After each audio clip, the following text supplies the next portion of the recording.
Assalamualaikum warahmatullahi wabarakatuh.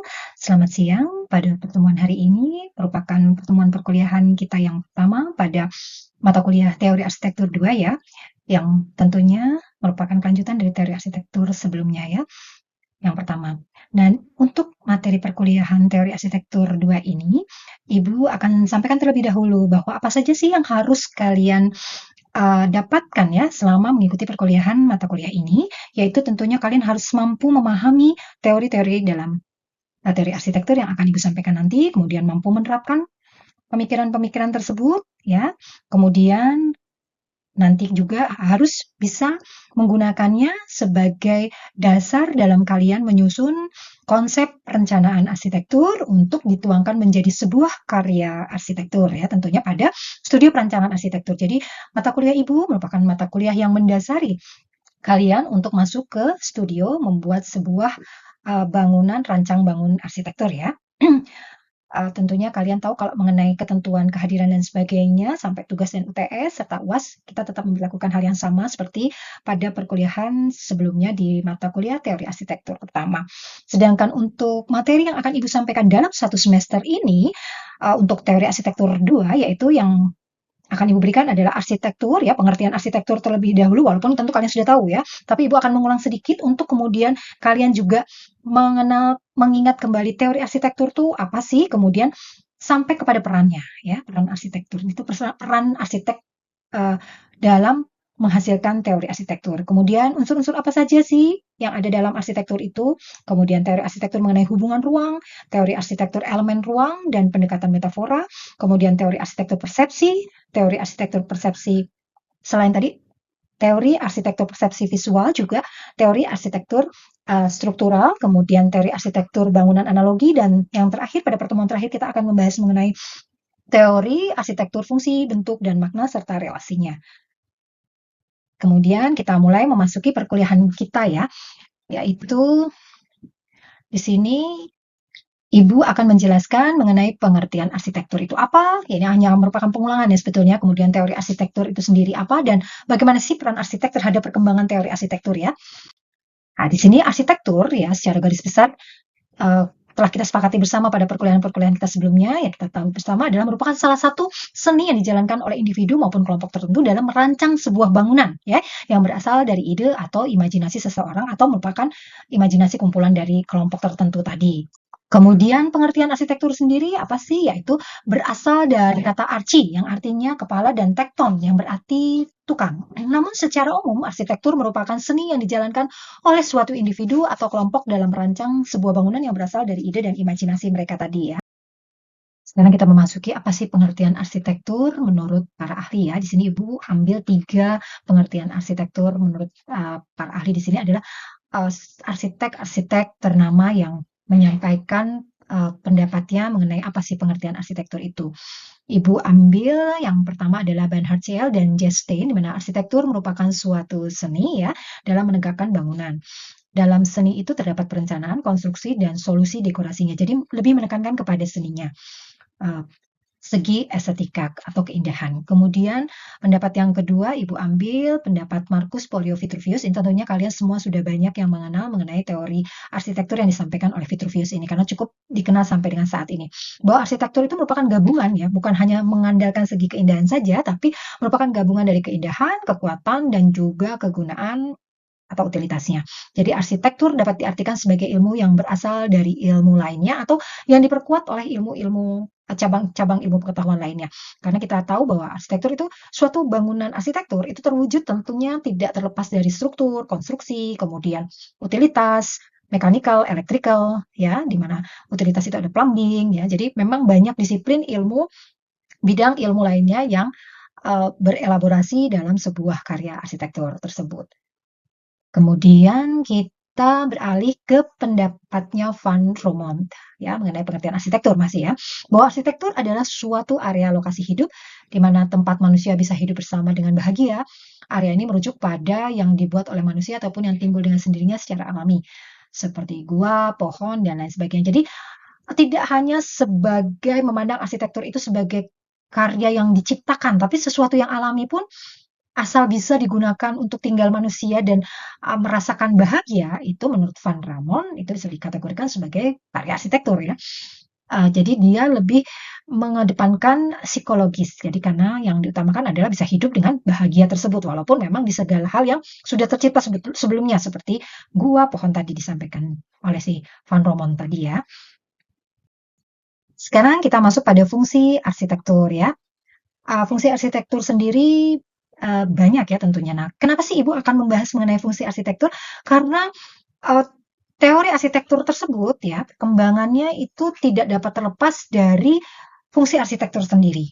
Jadi tadi kita sudah mengenal pengertian arsitekturnya, kemudian pendapat-pendapat ahli tentang pengertian arsitektur, kemudian kita memasuki pemahaman kita untuk mengetahui apa sih fungsi arsitektur itu sendiri ya. Fungsi arsitektur itu terdiri dari satu adalah fungsi diantaranya ya adalah fungsi artistik ya bahwa fungsi ini arsitektur itu dianggap sebagai salah satu bentuk dari seni. Jadi memang selalu setiap orang akan tidak menyanggah bahwa arsitektur itu memang tidak dapat terlepas dari seni atau keindahan ya. Jadi sehingga arsitektur fungsional diartikan sebagai sebuah bentukan yang bernilai artistik ya, keindahan. Jadi memandang arsitektur sebagai bentukan bangunan yang menggambarkan keindahan, yang memiliki keindahan ya. Kemudian fungsi yang kedua adalah fungsi perwadahan. Fungsi perwadahan ini ya kita harus kembali kepada arsitektur yang merupakan wadah aktivitas. Jadi sebetulnya setiap seorang arsitek yang akan mendesain sebuah fungsi bangunan tertentu, dia tentunya akan memiliki pendekatan yang berbeda. Jadi apabila dia akan mendesain, seorang arsitek itu akan mendesain sekolah dengan arsitek yang akan mendesain rumah sakit, tentunya dia akan memiliki pendekatan yang berbeda karena fungsi yang diwadahi, aktivitas yang diwadahinya itu berbeda. Jadi tentunya si arsitek itu akan menggali aktivitas apa saja sih yang akan diwadahi baik di sekolah ataupun di rumah sakit tadi ya. Nah, di sana kita akan menghasilkan seorang arsitek itu akan menghasilkan karya yang berbeda ya karena memang berbeda untuk pendekatan masing-masing aktivitas yang akan diwadahi tersebut. Jadi di sini fungsi perwadahan adalah melihat arsitektur dari segi fisik yaitu suatu ruang yang bisa mewadahi aktivitas tertentu. Tadi ya aktivitas di sekolah dengan aktivitas di rumah sakit tentunya berbeda sehingga yang ada di dalamnya bisa merasakan suatu keamanan dan juga kenyamanan. Jadi tentunya tadi hanya segi artistik sedangkan perwadahan sudah mengarah kepada keamanan dan kenyamanan bagi penghuninya atau pengguna arsitektur itu sendiri. Kemudian fungsi modifikasi. Fungsi modifikasi itu apa sih? Yaitu suatu penegasan arsitektur sebagai suatu bangunan di mana fungsi ini untuk mengantisipasi, mengontrol, dan juga menyesuaikan diri dengan lingkungan fisiknya. Hal ini merujuk pada iklim di daerah atau tempat tersebut. Jadi tentunya seorang arsitek harus memodifikasi dalam artian kalau di tempat yang panas misalnya ya, tropis, tentu hasilnya adalah bentukan-bentukan karya arsitektur untuk daerah tropis. Nah, disitulah modifikasi itu. Berbeda dengan di tempat atau suatu wilayah yang memiliki 4 musim, tentunya akan memiliki modifikasi yang berbeda. Jadi pendekatan si arsitek itu akan berbeda. Jadi fungsi arsitek itu ya selain artistik, kemudian perwadahan, ya tentunya modifikasi. Tadi ya, modifikasi adalah penyesuaian terhadap kondisi iklim, tempat, karakter wilayah di mana bangunan arsitektur tersebut akan dibangun. Kemudian yang keempat adalah fungsi filter lingkungan. Fungsi filter lingkungan itu sendiri ya menyatakan bahwa arsitektur itu berfungsi sebagai suatu alat filterisasi untuk lingkungan, baik dari segi fisik maupun sosial. Nah, di sini tidak hanya pada kondisi iklim, maksudnya setempat saja ya, dari fisik ya, tapi juga merupakan filter dari sosial ya, dari segi sosial. Jadi tentunya kita arsitektur itu akan digunakan untuk memfilter tempat yang misalnya publik, semi private, kemudian sampai ke private. Nah, di situ ya. Jadi filter membedakan aktivitas mana yang membutuhkan kondisi kenyamanan tertentu atau tingkat tuntutan yang memiliki tuntutan yang standar tertentu gitu ya. Kemudian yang kelima adalah fungsi pembentukan perilaku. Di sini arsitektur itu memiliki fungsi atau kemampuan untuk melakukan selain modifikasi terhadap iklim tadi, ternyata dia juga harus bisa membentuk bahkan memanipulasi suatu tindakan yang dilakukan untuk melakukan interaksi aktif dengan bentuk dari seorang arsitektur. Jadi dari sebuah karya arsitektur ini ya, si arsitek itu harus bisa membentuk perilaku. Jadi semua karya arsitektur itu justru akan mengarahkan penggunanya untuk bisa berperilaku baik. Jadi seorang arsitek itu bisa mengatur agar semua pengguna itu bisa tertib. Dengan cara apa? Yaitu menyusun susunan ruang, tata ruang yang sedemikian rupa, sehingga membuat segala aktivitas itu menjadi runut dan runtun ya. Jadi di pengaturan itu yang dinamakan fungsi pembentukan perilaku. Juga membedakan misalnya kita sebagai seorang arsitek dalam merancang itu tidak bisa mengabaikan misalnya Eee, para pedagang kaki lima, bukan menghilangkan, pedagang kaki lima tersebut karena memang tetap ada yang membutuhkan dan memerlukan keberadaan mereka ya.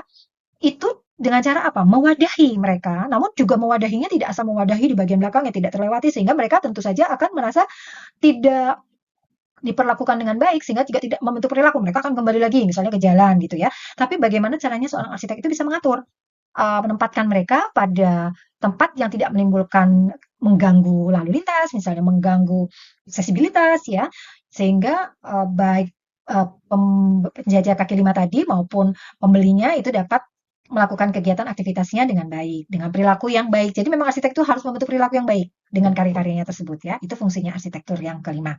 Sedangkan fungsi arsitektur yang keenam adalah fungsi investasi modal ya, investasi modal.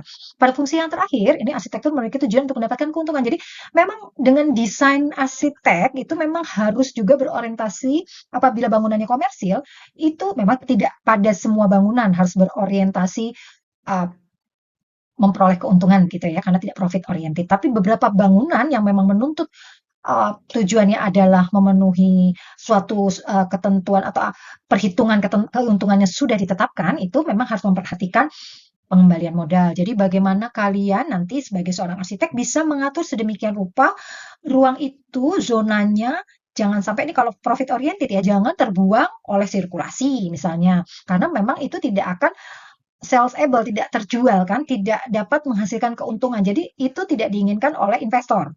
Jadi pertimbangannya lain lagi nih, karena tujuannya adalah sebagai pemenuhan fungsi investasi modal tadi. Jadi kita harus memperhatikan owner kita. Memang owner kita memang menuntut untuk profit oriented, untuk mengembalikan modalnya ya, mencapai break even point, kemudian sampai bahkan memperoleh keuntungan setelah mencapai BEP tersebut. Jadi kalian harus pandai mengatur sedemikian rupa sehingga nanti memang desain kalian itu memang menghasilkan uh, keuntungan yang sudah diperhitungkan sebelumnya tentunya. Jadi memang harus didasarkan pada perhitungan-perhitungan ini ya dalam mendesainnya. Sehingga nanti hasilnya adalah luasan lantai yang memang terjual. Misalnya apa sih di sini kantor sewa, kemudian mall ya seperti sarana pusat perdagangan misalnya. Itu memang sangat diperhitungkan sekali mana yang terjual bahkan ruangan terbuka pun misalnya seperti tempat exhibition itu juga harus diperhitungkan. Misalnya momennya tidak setiap hari digunakan dengan periodik itu juga akan berbeda. Jadi memang seorang arsitek tidak bisa terlepas dari ilmu ekonomi juga. Harus memperkuat. Tadi kan sudah dibahas sebelumnya bahwa merupakan gabungan dari ilmu-ilmu lainnya. Jadi tidak hanya sekedar struktur, konstruksi, mekanikal, elektrikal, dan plumbing, tapi juga ilmu ekonomi ya.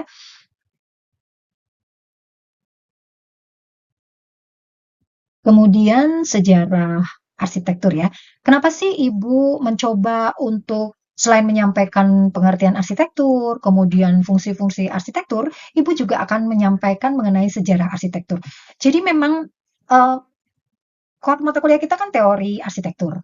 Nah, teori arsitektur sendiri itu tidak bisa terlepas dari perkembangan sejarah arsitekturnya sendiri. Jadi dalam setiap perkembangan, dalam setiap sejarah arsitektur itu ya, itu akan menghasilkan banyak teori-teori.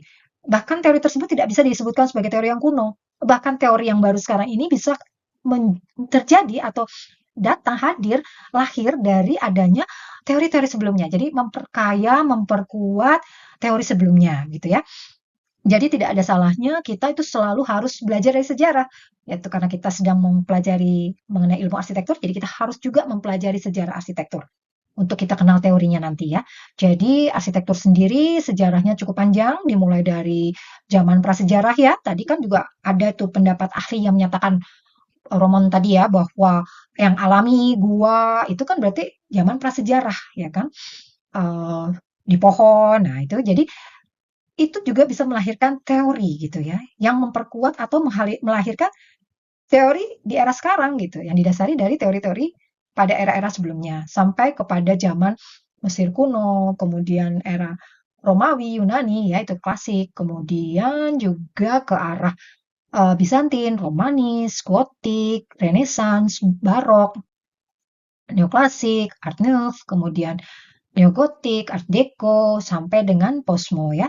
Itu tidak menutup kemungkinan juga bahwa teori itu harus diterapkan juga apabila memang tuntutan klien atau owner itu memang akan menghadirkan suasana atau kondisi arsitektur yang sesuai dengan era tersebut. Jadi teori arsitektur itu memang lahir sejalan dengan perkembangan sejarah arsitekturnya juga gitu, sesuai dengan tuntutan zaman. Karena kita selalu ingat bahwa arsitektur itu fungsinya adalah mewadahi aktivitas penghuni. Penghuninya siapa sih? Ya pasti manusia. Jadi memang sejalan dengan perkembangan kondisi kehidupan manusia, tentunya arsitek ini tidak akan uh, stuck di situ saja, ikut berkembang seiring dengan perkembangan yang terjadi pada manusia penghuninya. Kemudian teori arsitektur sendiri itu dibagi menjadi 3 ya. Adalah teori in arsitektur ya, kemudian theory of architecture. Teori in arsitektur itu apa? Teori in arsitektur ini membahas segi formal, segi tektonik, struktur, dan juga prinsip estetika yang melandasi perubahan arsitektur. Teori yang masuk ke dalam klasifikasi ini biasanya berwujud deskriptif, perspektif, dan superficial. Sedangkan teori of architecture menjelaskan mengenai bagaimana cara arsitek untuk mengembangkan prinsip dan menerapkan ilmu pengetahuan, teknik, dan juga gambar dalam proses desain dan pembuatan bangunan. Sedangkan mengenai teori about arsitektur sendiri, apa sih yang dimaksud dengan teori about arsitektur? Teori about arsitektur ini bertujuan untuk menjelaskan arti dan pengaruh arsitek, memposisikan arsitek dalam konteks sosial, budaya, dan juga menjelaskan bagaimana arsitek digunakan dan diterima di kalangan masyarakat. Dan di sini jelas ya, jadi teori arsitektur itu berperan apa sih terhadap sebuah karya arsitektur ya? Ya ini dalam konteks sosial, budaya, sehingga dapat menjelaskan bagaimana arsitektur itu digunakan dan diterima, arsitek itu diterima ya karyanya di kalangan masyarakat. Baik, Ibu rasa pertemuan materi kita hari ini cukup. Wassalamualaikum warahmatullahi wabarakatuh. Assalamualaikum warahmatullahi wabarakatuh. Ya, Ibu senang kalian sudah datang di kelas dengan semangat untuk mengikuti materi perkuliahan Ibu ya. Sebetulnya kan materi perkuliahan Ibu merupakan kelanjutan, ini kan materi perkuliahan teori arsitektur 2 yang merupakan kelanjutan dari materi perkuliahan teori arsitektur 1 ya, yang sudah kalian peroleh di semester sebelumnya. Nah, untuk pertemuan hari ini Ibu tentu harus mereview bagaimana sih mata kuliah ini kalian harus mencapai apa dalam pembelajaran ini ya. Yaitu yang pertama adalah untuk capaian pembelajarannya, Ibu harap kalian sebagai mahasiswa peserta mata kuliah Ibu harus mampu memahami teori-teori arsitektur yang Ibu berikan ya. Kemudian mahasiswa juga mampu menjelaskan teori-teori arsitektur pada suatu bangunan arsitektur. Seperti biasa, Ibu selalu memberi tugas kalian untuk mereview, menganalisis terhadap karya arsitektur yang sudah ada di belahan dunia ini, boleh di Indonesia maupun di negara lain seperti biasanya ya, yang pada materi perkuliahan teori arsitektur 1. Sedangkan pada teori arsitektur 2 juga masih sama. Jadi kalian harus mampu menjelaskan teori-teori arsitektur yang Ibu berikan pada materi perkuliahan teori arsitektur 2 pada suatu bangunan arsitektur. Kemudian yang ketiga yaitu mahasiswa harus mampu menguraikan teori-teori arsitektur secara detail. Jadi kenapa Ibu selalu minta kalian itu karya arsitekturnya itu dibedah, ya kan? Sesuai dengan teori arsitektur yang Ibu berikan pada materi perkuliahan. Silakan. Ini sudah video nih, nggak apa-apa. Mungkin kondisi di jalan agak macet ya. Oke, silakan. Untuk hari ini ada yang ditanyakan tidak mengenai capaian pembelajaran? Cukup ya Ibu rasa ya. Absensi, kehadiran, tugas UTS dan UAS seperti biasa. Absensi 10%, tugas 20%, UTS 30%, UAS 40%. Nah, Ibu minta seperti biasa kalian selalu tepat dalam mengumpulkan tugas. Itu buat selalu bawel ke kalian ya. Karena kalau kalian tidak mengumpulkan tugasnya lengkap, maka nilai tugas kalian tentunya akan kurang dari 20% nantinya ya. Pada saat UAS ya, nanti kalian harus kerjakan dengan kemampuan kalian sendiri dan bekerjasama dengan teman yang lain. Tapi kalian tentunya akan bisa mengerjakan semua soal ujian ini apabila kalian rajin datang di kelas memenuhi absensi tersebut ya. Pertemuan yang pertama mengenai arsitektur, teori arsitektur, dan peran arsitek. Jadi ini Ibu akan menjelaskan arsitektur itu apa sih? Sebetulnya kalian kan juga sudah pernah tahu ya arsitektur apa pada teori arsitektur satu, tapi ini Ibu akan mengulang nanti apa sih sebenarnya arsitektur, kemudian masuk ke teori arsitektur, di mana ada beberapa tokoh yang melahirkan teori-teori arsitektur. Kemudian juga terdapat nanti Ibu akan menjelaskan peran arsitek sendiri terhadap perkembangan teori arsitektur yang ada selama ini. Nah, kita memasuki materi ya. Arsitektur merupakan salah satu seni yang dijalankan oleh individu atau kelompok. Jadi memang kan biasa dalam firma arsitektur itu firma arsitek tidak hanya satu orang arsitek, walaupun memang ada leadernya seorang arsitek. Kemudian kalau pengertian arsitektur sendiri kita tahu ya berasal dari kata archi dan tekton. Archi artinya kepala, tekton berarti tukang.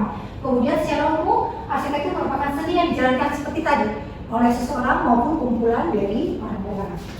Kemudian ini adalah pengertian arsitektur, Ibu ambil dari beberapa ahli, Ibu pilih 3 ya. Nanti kalian boleh kembangkan seperti biasa. Kalian harus membaca banyak textbook dan juga jurnal-jurnal yang sesuai dengan materi yang Ibu berikan untuk memperkaya hasanah kalian ya, wawasan kalian terhadap materi yang Ibu berikan. Di sini ada Bachelor CL dan JST bahwa arsitektur merupakan seni yang menegakkan bangunan. Dalam seni itu terdapat perencanaan konstruksi dan solusi dekorasinya ya. Jadi ada unsur kekuatan namun ada unsur keindahan. Kemudian sedangkan menurut Vitruvius kita tahu sendiri bahwa Vitruvius itu adalah keindahannya ada juga, kekuatan ada, namun dia sudah menambahkan kegunaan ya. Kemudian setelah Vitruvius kita ambil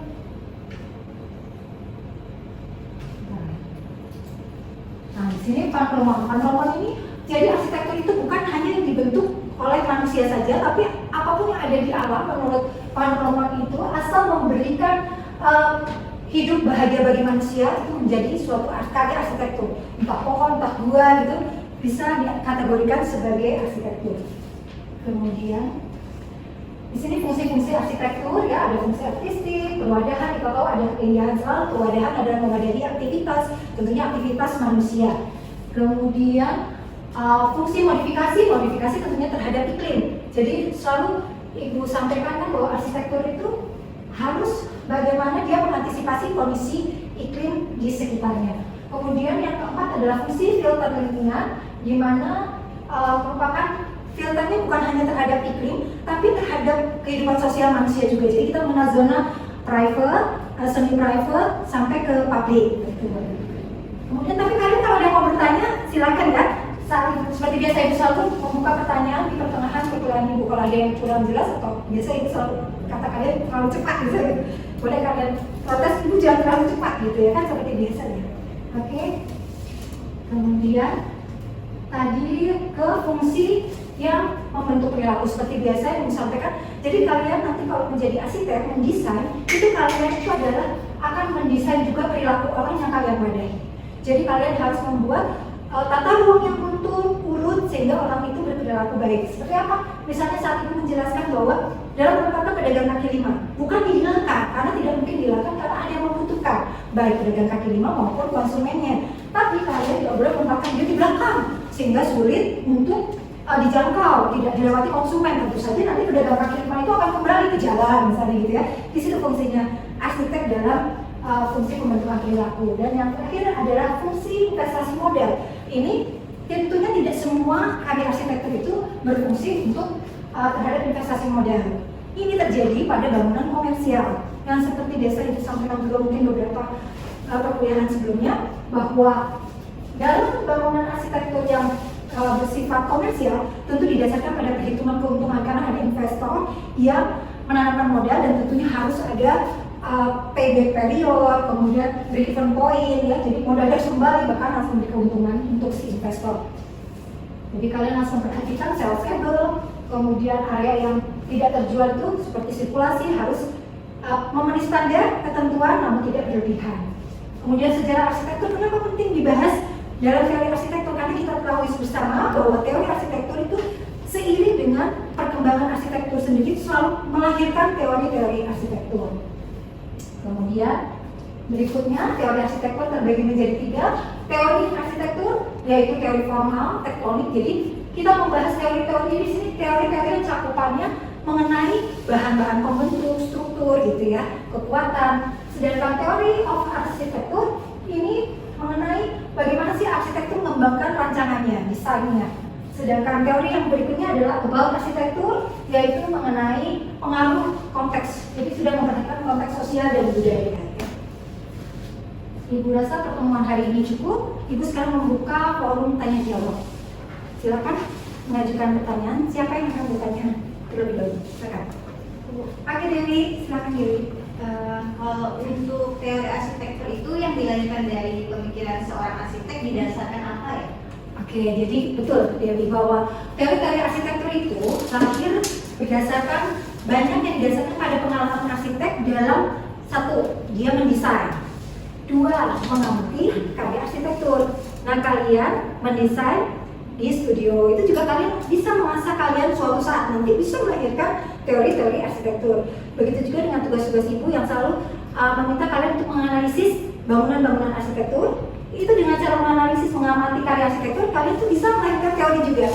Kata Dewi nanti ini kok bangunan komersil, namun tampilan bangunannya tidak menggambarkan tampilan bangunan komersil. Akhirnya muncullah teorinya Dewi nanti gitu ya.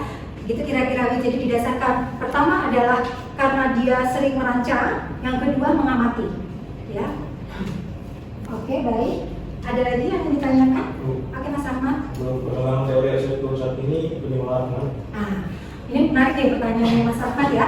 Teori arsitektur berkembangnya tentunya searah dengan saat ini memang arah kita ke kepedulian terhadap lingkungan, ya kan? Di mana mengalami lingkungan kita, bumi ini mengalami global warming ya. Jadi kepedulian terhadap lingkungan Mas Ahmad. Jadi orientasi teori-teorinya mengarah kepada sustainable, bangunan yang berkelanjutan. Kita perlu mempertimbangkan kita ingin hidup panjang. Jadi arsitek desainnya selalu mengarah kepada hal-hal tersebut. Demikian pula dengan teori-teori yang dilahirkannya. Oke, cukup Mas Ahmad atau kurang puas jawaban ibu atau temannya ada yang ingin menambahkan? Boleh silakan. Cukup. Oke, silakan ada yang ingin tanya lagi? Oke, Salsa. Teori arsitektur apa yang paling sering digunakan pada penyusunan konservasi? Oke, teori arsitektur yang sering digunakan dalam penyusunan konsep arsitektur tentunya teori-teori tadi yang berkaitan dengan perancangan. Jadi of arsitektur ya, teori yang terkait dengan perancangan. Misalnya teori mengenai fungsi, bentuk, dan makna. Karena tadi kita ketahui bahwa arsitektur adalah mewadahi aktivitas. Jadi teori yang membuat arsitek itu digunakan dalam proses desain adalah teori-teori yang mendukung arsitek dalam membuat konsep rancangan tadi rencananya. Ya tadi konsep ruang gitu, tata urut sirkulasi gitu saja. Nanti kita akan sampai ke sana saja pada materi-materi berikutnya ya. Itu pertanyaan yang bagus. Nanti simpan dan kita akan coba jawab lengkap pada pertemuan yang pembahasannya mengenai materi itu ya Salsa. Oke, ingin ditanyakan lagi? Atau cukup? Cukup, Mas Rizky. Oke, tapi tetap semangat ya. Oke. Video ini juga sudah cukup. Baik, Ibu rasa pertemuan kita hari ini cukup. Nah, jangan lupa dalam setiap pertemuan Ibu selalu memberikan tugas ya. Yang tugasnya sudah Ibu upload di Ibu virtual. Nanti tolong dikumpulkan sesuai dengan waktu yang telah Ibu tentukan dan kita sepakati bersama bahwa dikumpulkan pada 1 hari sebelum perkuliahan, sehingga Ibu sebelum perkuliahan sudah bisa menilai dan kalian sudah bisa mendapatkan hasilnya. Itu bagaimana ya, cukup memuaskan atau masih perlu dikembangkan atau dilengkapi, disempurnakan kembali. Baik, Ibu rasa pertemuan kita cukup. Wassalamualaikum warahmatullahi wabarakatuh. Terima kasih atas kehadiran kalian di kelas. Tetap semangat, tetap sehat selalu. Semoga berhasil mencapai cita-cita kalian ya. Amin. Wassalamualaikum warahmatullahi wabarakatuh. Waalaikumsalam.